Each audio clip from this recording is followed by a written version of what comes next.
Guys, it is all about fall fragrances, and that's what we're doing today. I just have a couple that I really would like to wear, some I'm pulling out, some that's new to my collection. In previous seasonal videos, I really like to show you ones that are tried and true, and then the newer ones that I'm excited to wear, but we're just gonna throw them all in at once because that's what I got for you today. So I'm gonna start off with this fragrance. This is Viva More Choco Exclusive. I was able to score this when I went to Scent Explorer last year. It was one of like the few testers left to purchase. And I'm pretty glad that I did because this season, for whatever reason, I'm really into like chocolate fragrances. I did a live that I'll link below in the comment box, but right now it's just been kicked up a notch and I'm not quite sure why. But hey, no worries for me. I am enjoying this. This is your chocolatey, warm, slightly, has a hint of spice in it, but it's taking you on a gourmand journey. Opening up with chocolate, and then in the dry down is giving more of that vanilla experience. So the notes in this starts off with blood orange and bergamot. There's dark chocolate and coffee in this. And there's in the base pancakes, maple, and Madagascar. But let me tell you, I'm a person that really does not enjoy maple in my fragrances because it reminds me too much of pancakes. And then with this having pancake in it, at first I was afraid, like, what did I get myself into? I do not want to smell like a diner. As much as I love coffee, as much as I love like a sweet, buttery scent, I did not want to smell like pancakes. So this actually does not make me feel like a plate of pancakes, but there's this interesting fusion of notes with that chocolate, some vanilla, a little bit of darkness from the coffee, and then I think the maple and the pancake just keep it kind of sweet. But I feel like it sort of leans towards the Parfums Molly Altair territory. So I enjoyed this one. I'm definitely looking forward to wearing this in the fall. Right in line with the Viva More fragrance, which is the sister brand to this company, Navitus, we have Vanilla Eclat. This fragrance is in collaboration with Perfume Nest Chris, and she did an amazing job with this fragrance. This has all the elements that I love. There's this rice accord, there's vanilla, so there's a sweet and savory type vibe with this, and it is just so cozy and yummy for the fall time. I absolutely love it. It's sweet, it's a little bit powdery, it's a hair woody, but let's get into these notes because they're so yummy. Christian Provenzano is the perfumer that worked with Chris for this, and this fragrance has notes of rice, coconut, and bergamot at the top. You definitely get the rice. The coconut adds to the sweetness and the creaminess. I don't really get the bergamot, but I'm aware, and definitely working with a lot of these fragrances, know that it's kind of put in there to keep the fragrance light and not too heavy. There's buttermilk in this. There's caramel, spices, and cinnamon. And then in the base, it's all wrapped up in the vanilla that's keeping it sweet, the sandalwood that makes it creamy, slightly woody, Gaiac wood, and amber for the amber vanilla lovers like me. This fragrance is everything. I was heated that I wasn't able to get this one as an Explorer last year, but I'm so glad I was still able to pick it up. And it's just been like a dream. Love at first sniff out of the bottle, but I have not given it a whole full wear because I'm waiting more for this cooler weather. I'm sure you could wear it now or before the cooler weather, but I'm more excited to wear this in the fall cooler weather. The next fragrance on my list, and this is sort of a carryover from last year. So last year I was really into these like smoky, kind of woody, sweet cherries. And so I thought I was covered, right? I was like, okay, I have my Kayali Love Fest Burning Cherry. I had my Navitus Venom of Love by Paulina Shar. So those covered the bases for me, especially the Venom of Love, the chocolate cherry, the smoky, like not super smoky, but just slightly with that smoky wood. Beautiful. I was covered, right?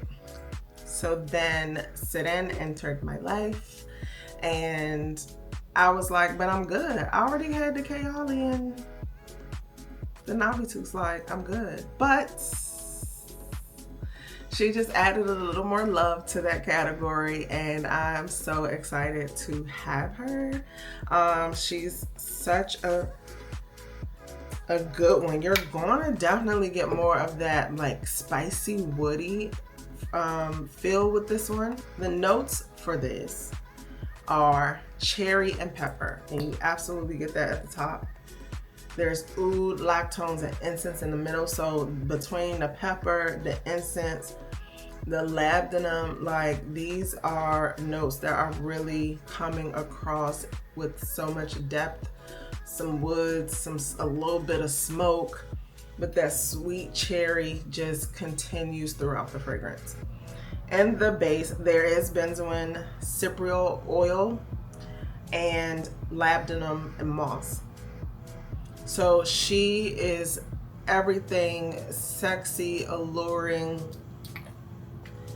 a nice cherry to have. I feel like before this time or this point in my fragrance journey, like I would not have been too interested in this because it does feel more woody and smoky than I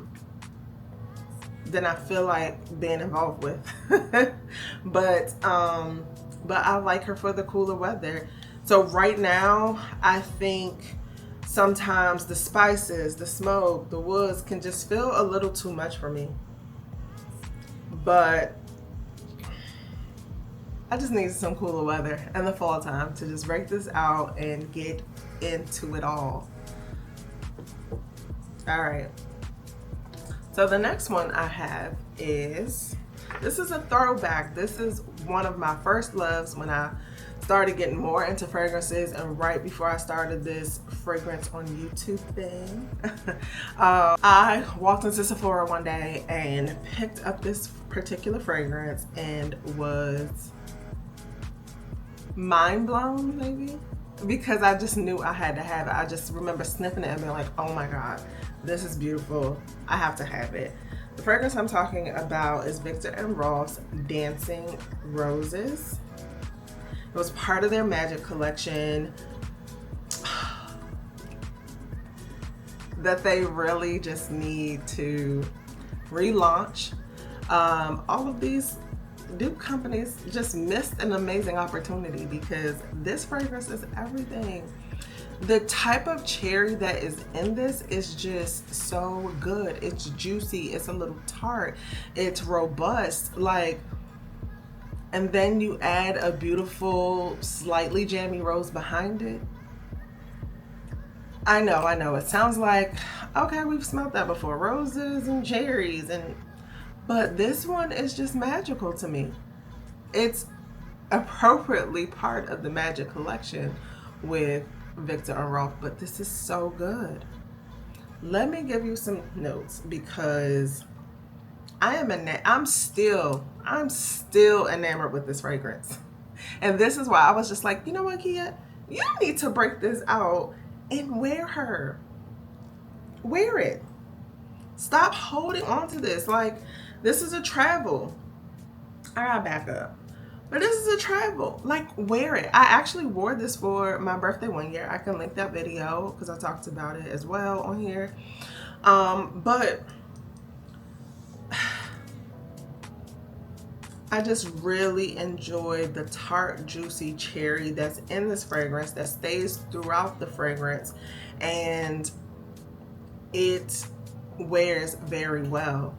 I would need to wear it again to kind of understand the longevity on this, but from what I remember, like just spraying it all over me was pretty bombastic and like you have to be careful. But did it stick around for plenty of hours? I cannot quite remember. I probably need to rewatch that video myself to see what I thought about this. But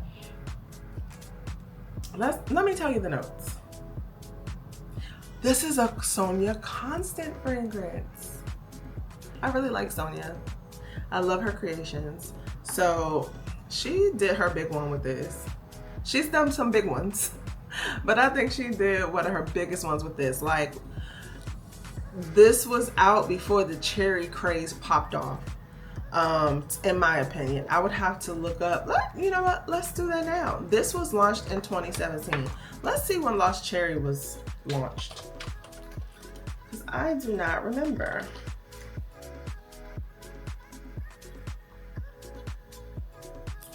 Lost Cherry came out in 2018. So Sonia Constant was already doing her thing. Okay, well, Louise Turner said she was gonna go over to Tom Ford and do a cherry thing. Sonia Constant was over with Viktor and Rolf doing her cherry thing first. It's still one of my top faves since I bought it. Like, it has not taken a back seat. The only problem is I would just not wear it because I feel like it's so special and it's such a good thing. Like, I just don't want to see it run out, but I can do a little bit better because I do have a backup bottle. So this is Rose Sour Cherry, Lychee Brandy, Pink Pepper, and Saffron. The way she did this rose is, so the way she did this cherry. The rose and the cherry for me take turns being the dominant player, and I think that's what they meant by the dancing roses. It's just like they play with each other in this fragrance, but right now I'm really getting a lot of the cherry. So I just love this one, and I decided that this is one that I needed to pull out and just wear, just give it some wear, because I know I love it, I know I enjoy it, and I'm excited to really just be intentional about making it part of my lineup for the fall. Last but not least here is one that I avoided for many years. Okay, many years. Once I really was digging and diving deep into fragrances, Mancera's Roses Vanille was a thing, and then learning that Montal was the sister company and jumping into that realm and just discovering the brand. I came across Montal's Sensual Instinct in the store, and I was like, everything has to smell like Baccarat at this point. Like, I'm over it. But the truth is, I love the DNA. So you could twist it, flip it, twerk it. More than likely, I'm going to really enjoy it. I thought I would just be tired of smelling it because it's everywhere. Everybody has it. But the truth is, no, I still really like it. So Sensual Instinct is one of those fragrances that does have that DNA. However, it feels a little bit sweeter, and it just gives, there's just this something I just love more about it. So this is the first time. Let me spray it actually. Y'all want to spray it on myself? Yeah, I'll spray it on myself. I have things on my hands, so I'm going to spray my palm. But there is this sweetness about this version of that DNA that really just makes me feel good. and makes me really want to wear this. So in this fragrance, there are notes of roasted coffee beans at the top, and then we go to the middle, the heart of it all, with the praline and rose, which if you smell the Montal rose, you know that praline sweetness. It's just so delicious to me. There is oak moss, amber, and cedar in the base, and I think that they ground the sweetness a little bit. He is not tired of the DNA yet. And I welcome all versions. One of the fragrances I wore for a sort of a night out at Glamcation in LA was a combo mix of BR540 and light blue. Like, I love the fresh citrus take on the DNA with that, but there was still that deep ambery sweetness that we all love. So I just still, like, it's not played out to me. It's not just phasing out for me. I just still love it. And so I had to pick up Sensual Instinct because I just felt like it gave me a rush of feel good feeling when trying this fragrance. And it's so crazy because I'm pretty sure I could have layered something and got this, but I don't know. Sometimes you just want what you want and that's what you get. So I am excited about smelling this good this fall. Like, with all of these different fragrances, I'm so in love. And there are so many more that I have that I could completely just wear, but right now the fall has just started, so we got time. But these are ones that I'm super excited about wearing and smelling good in the streets. Okay, love you guys. I hope you are enjoying the start to fall. Please drop below your #1 favorite fragrance that you are looking forward to wearing for fall. Catch you in the next one.